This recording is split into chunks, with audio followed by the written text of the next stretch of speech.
ہر society کو civil societies organisations کی اور این جی اوز کی ضرورت ہوتی ہے. اگر آپ کے پاس کوئی ریہیبلیٹیشن ہے، مینٹل ہیلتھ جی ہے، کوئی ڈیزاسٹر رسپانس ہے، ڈرگ سے ریلیف کا بات جی ہے، تو اسی طرح جو رائٹس یا چھوٹی عمر کی شادی ہے، جی بالکل تو یہ ساری چیزیں تو لوگوں کے فلاح اور بہبود کے لیے ہیں. ہاں، اس کو سمجھنے کی ضرورت ہے کہ بعض اوقات مسکنسیپشن یہ آ جاتی ہے کہ جی یہ ہمارے پاکستان کے خلاف ہے، جی یا جی ہماری جو پالیسی اس کے خلاف ہے. حالانکہ یہ ایسا بالکل نہیں ہے، کیونکہ جو ہمارا تو سب سے پہلا جب آپ رجسٹر ہونے کے لیے جاتے ہیں تو آپ کہتے ہیں کہ آپ پاکستان کے سبھی قوانین کو مانیں گے، ان کے ساتھ چلیں گے اور ان کو obey کریں گے. السلام علیکم، ست سری اکال، نمستے، good morning, good evening, hello. میرا نام ہے سبیحہ شاہین اور آج میں آؤٹ آف باکس کی ایک نئی سیریز کی پہلی قسط کا آغاز کرنے جا رہی ہوں اور میرے ساتھ ہیں عظمیٰ یعقوب اور محمد وسیم. آج کی جو ہماری بات چیت ہے اس میں ہم لوگ چاہیں گے کہ ہم بات کریں کہ سول سوسائٹیز کہہ لیں یا ہم این جی اوز کہہ لیں. آج ہم اس پہ بھی بات کریں گے کہ دونوں میں فرق کیا ہے.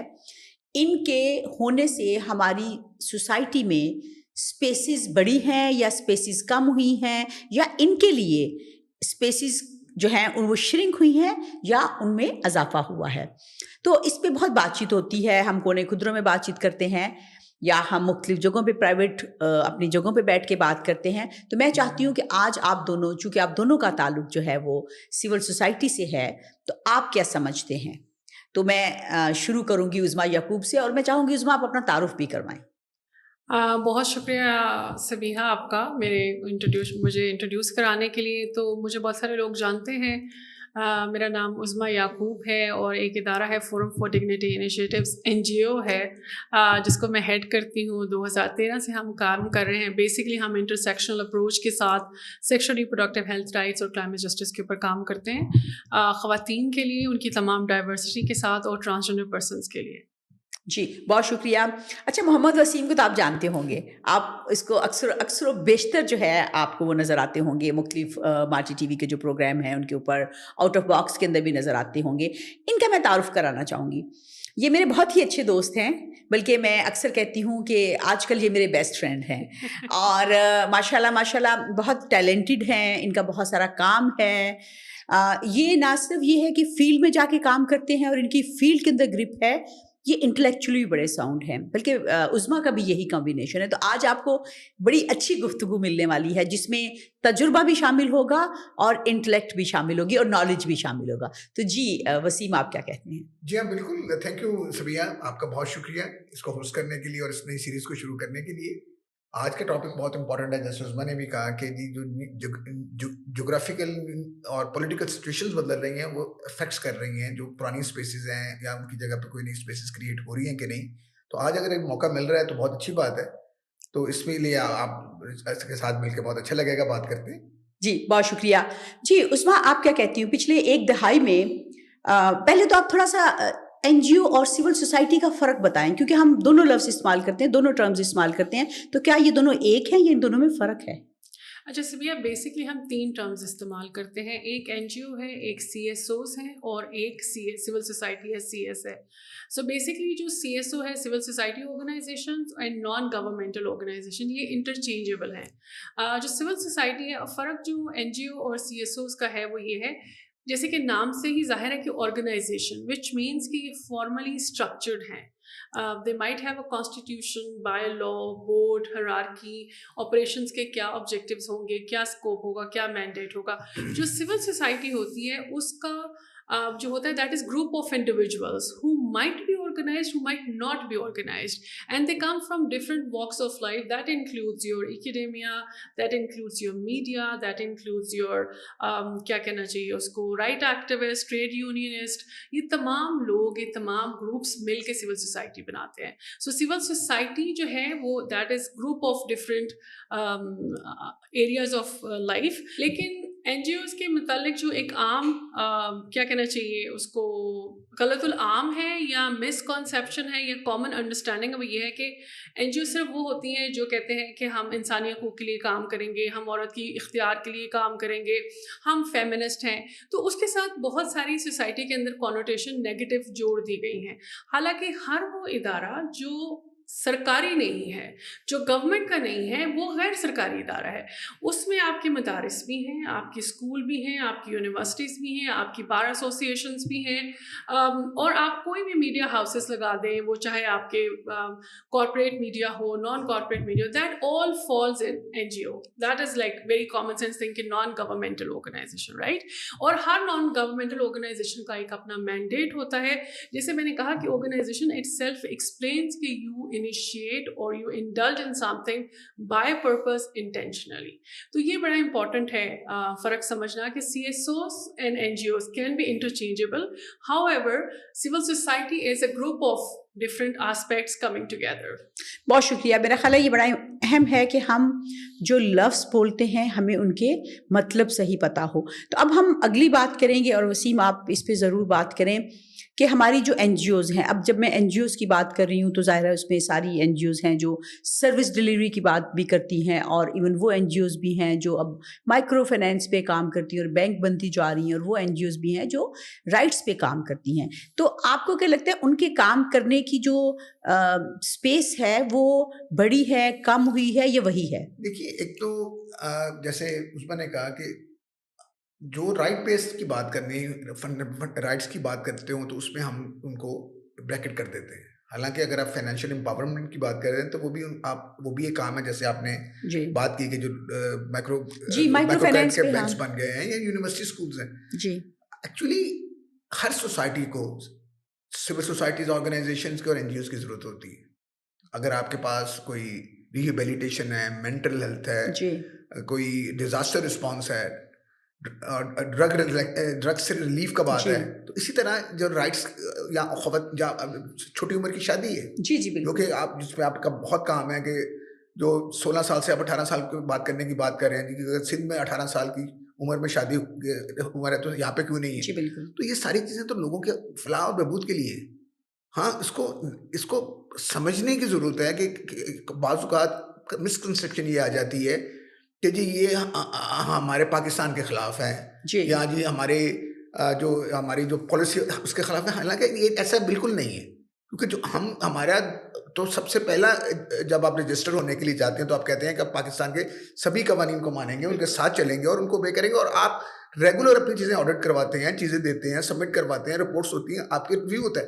تو یہ جو نیگیٹو پروپیگنڈا میرا خیال ہے یہ بھی اسی طرح ہے جیسے ہمیں ڈیموکریسی پہ بھی ہم نے ایک نیگیٹو پروپیگنڈا کھڑا کیا ہوگا.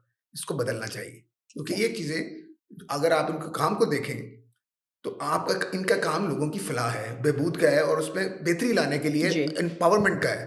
تو یہ امپاورمنٹ کا ایجنڈا لوگوں کے خلاف یا ملک کے خلاف نہیں ہو سکتا. اور تو اس کے لیے جو ہاں مشکلات ہیں، بلکہ میرا خیال ہے مشکلات بڑی ہیں، کیونکہ ہمارے پاس کوئی یونیفائڈ پالیسیز نہیں ہے. کبھی ایک ادارہ ہے تو کہ ای اے ڈی میں جائیے تو آپ ای اے ڈی کے متعلق ہے جی اس کو نہیں ہے تو آپ چیریٹی کمیشن میں جائیں، ٹرسٹ نہیں ہے تو آپ کو رجسٹریشن دوبارہ کروائیں. یہاں پہ ہم نے سمجھ لیا ہوا کہ ہر چیز کو روک دینا مسئلہ کا حل ہے، جیسے ایسا نہیں ہوتا. تو اس اسپیس کے لیے ہمیں میرا خیال ہے کہ بات بھی کرنی چاہیے جیسے آپ نے کہا، اور اس کے لیے جو بہتری جو آپشنز اویلیبل ہیں ان کو اڈیپٹ کرنا چاہیے تاکہ ایک لوگوں کا اور این جی اوز کا اور سی ایس اوز کا اور لارجر کمیونٹی کا، پولیٹیکل گروپس کا آپس میں ایک رابطہ بنے. میرا خیال ہے آپ نے بہت اہم بات کی ہے کہ ہمیں پرسیپشن پہ کام کرنے کی ضرورت ہے. اور وسیم شاید یہی وجہ ہے کہ آج ہم یہاں بیٹھے بات کر رہے ہیں، اور یہ آج کا ہمارا پروگرام جو ہے یہ پرسیپشن ہی جو ہے لوگوں کی درست کرے گا کہ جب لفظ این جی او آتا ہے تو ہم فوراً کیوں ذہن میں عجیب عجیب باتیں سوچنا شروع ہو جاتے ہیں. آپ چونکہ ایک خاتون ہیں، پھر آپ ظاہر ہے این جی او چلا رہی ہیں، این جی او کے ہیڈ کر رہی ہیں، تو آپ کیا سمجھتی ہیں عظمیٰ؟ اور دوسرا، اگر جیسے وسیم نے بات کی ہے تھوڑی جو لیگل رجسٹریشنس کی، لیگل اتھارٹیز کی جو بات کی ہے، میرا خیال اگر آپ اس کو بھی تھوڑا ٹچ کریں تو بڑا اچھا ہوگا. میرا خیال ہے کہ 2013 سے پہلے تک کے حالات اور 2013 کے بعد کے حالات سیم نہیں ہیں for N G O sector, خاص طور پہ نان پروفٹ آرگنائزیشنس کے لیے، اور نان پروفٹ میں بھی ان کے لیے جو انسانی حقوق کے لیے کام کرتے ہیں.